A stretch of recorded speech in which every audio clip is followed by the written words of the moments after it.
I'm gonna be honest with you though, this thing might be called 302 Nightmares, but I'm gonna have sweet dreams tonight after driving this thing.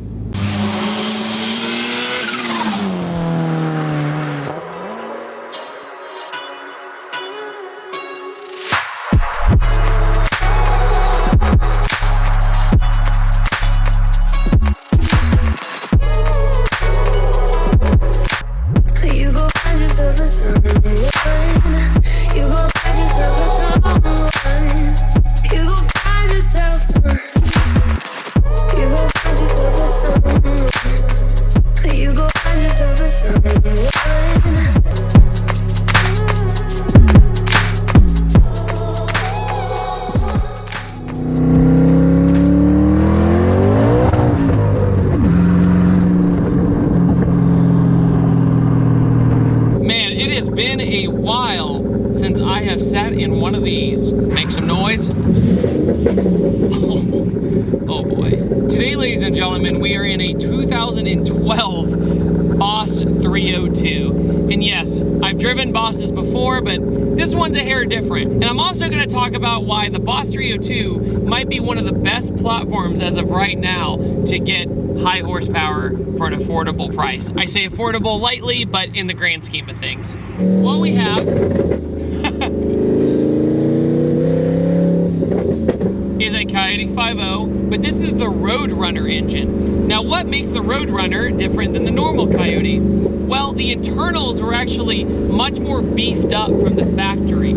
So people were making 900 something horsepower out of a stock engine back in 2012 when they twin turboed these things. And it was fascinating to see the legacy of the Mustang going from a slow cruiser of the early 2000s to an actual contender, the track racing scene and the street racing scene. I've always said that the Coyote motor has been a cheat code when it comes to making horsepower. And it's not just because I own one, but I can say from experience out of every car I've ever messed with, if you just want power for boost especially, these motors are absolutely incredible. This Boss 302, as I drive it around, and I'm not having to yell at you, makes 900 wheel horsepower. This motor is built mostly for safety, and the interior is all factory. You got the Boss 302 Recaros. At the same time, got my in-gauge right here, AFRs, all that good stuff ready to go. We also have an MT82 transmission, the most hated Ford transmission of all time. The MT82 is a transmission that it's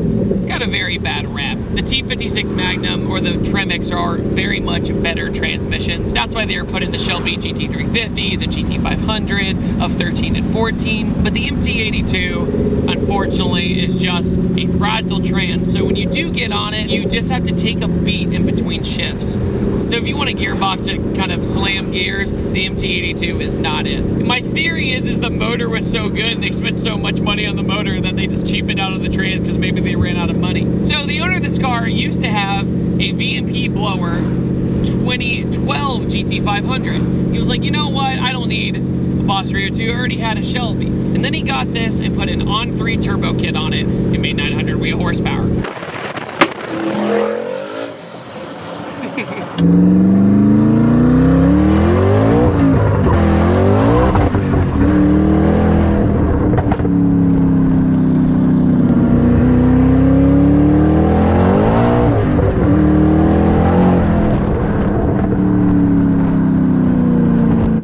Turbo kit gets kind of a mixed reputation. A lot of people say it's better to get a different kit for the Coyote. And in my experience, the on3 kit, as long as you kind of work out the kinks and everything, it usually does really, really well. I'm actually always very surprised when I drive an 03 car. Boss 302, even though it still had the live axle, just like the Mustang GT and the Shelby GT500, it seemed that they tuned it a lot better for cornering and a lot better for road racing. Now, how does this compare to, say, a GT350 in its future? I call that kind of its dad, or even the new Mach 1. I would consider the new Mach 1 the next successor to the Boss 302. Well, it's a better car, obviously, overall. But if you're looking for a car just to go in a straight line, the Boss 302 is an incredible option because of how the drivetrain can handle it. Now, if you're more interested in a more stock Boss 302 experience with some bolt-ons on it, I'll put a link in the card above where I drove a 2013 Boss 302,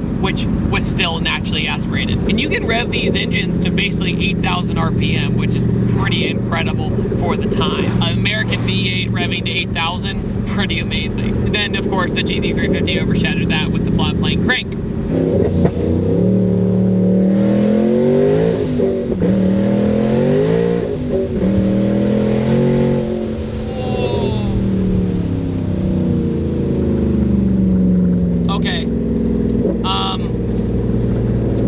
This is the fastest S197 I've driven. I am 99% sure this is the fastest S197 I've driven. Oh my God, it's so crazy because we have a little bit of suspension work in the back, but not that much. Just a panhard bar, that's it. And it's still doing this. Holy shit.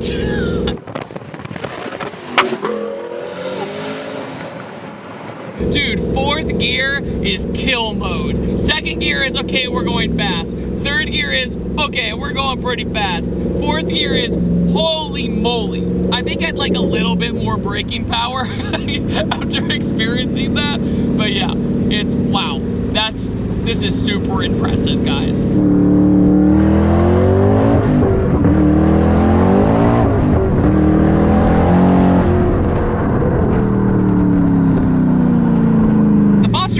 Also had a really cool look to it. It had the kind of blacked out fog lights up front, the American flag pony. In fact, the American flag pony looks a lot like the V6 pony, so a lot of people get those really confused with the emblems. But the Boss 302 has the stripe on the side.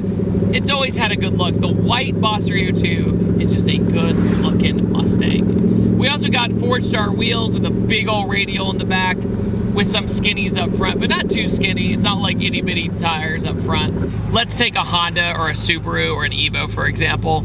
You have to dump probably triple or quadruple the money to make the same power reliably. You can probably make the same horsepower, but probably not as reliable. And this car has been boosted like this for 2 years, and it's been good to go. I will say though, the Boss 302's interior was pretty much not any different from the Mustang GT's interior. The only thing that was different was pretty much the Recaro Boss 302 seats.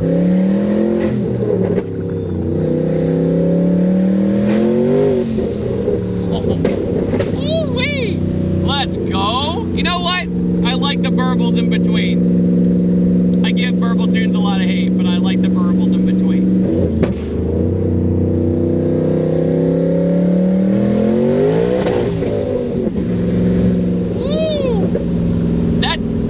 Hooked. Holy smokes. So a little while ago I drove a twin turbo normal Coyote and it was pretty gnarly. It was pretty crazy.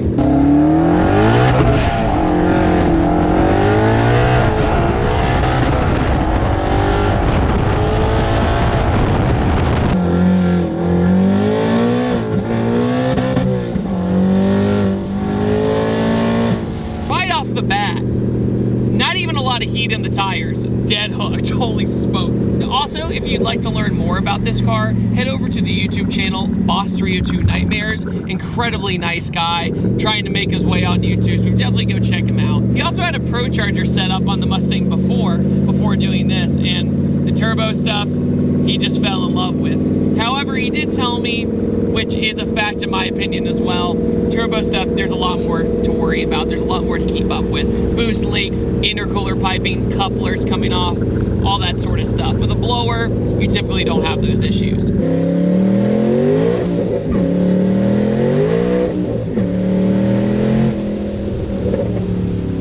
Woo! Holy God dang! See, my 13 Coyote makes 710 wheel, and it's a normal Mustang GT, and it is not as settled as this car whatsoever. And this makes more power.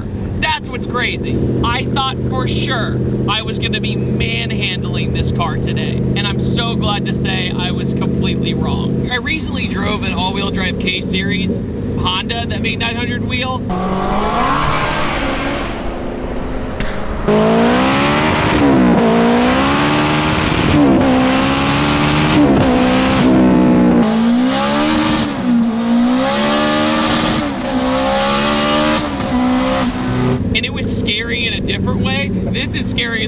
was popping a wheelie the whole time. Another thing to note on a lot of Mustangs, just because it has the Boss 302 intake manifold does not make it a Boss 302 engine. Just a little PSA out there for non-Mustang people.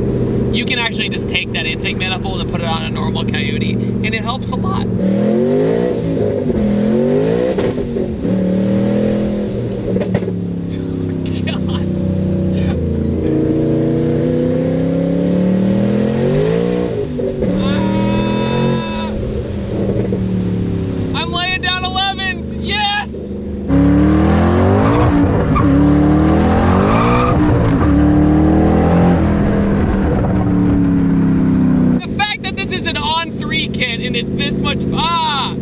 I feel like if this was in my car, it would definitely scoot a lot more back and forth.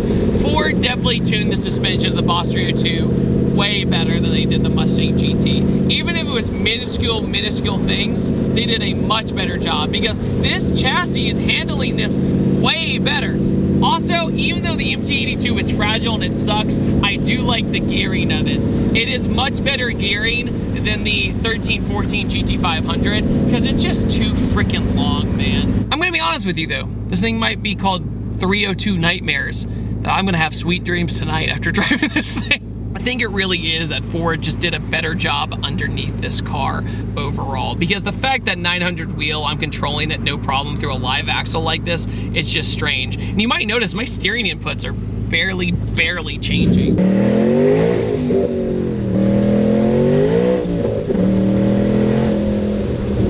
All right, you guys, I feel like I'm interviewing myself. Make sure to go head over to 302 Nightmares YouTube channel. Huge thanks to him for letting me review his car. Twin turbo Coyote still feels like one of the most ferocious platforms you could ever build in modern day car culture. And I upload on Tuesday, Thursday, and Sunday, and I will see you guys next time. Take it easy. Have a wonderful day. Goodbye. This video is brought to you by Patterson Car Care. Get double of premium original detail product for half the price. Head over to PattersonCarCare.com or go to the link in the description below.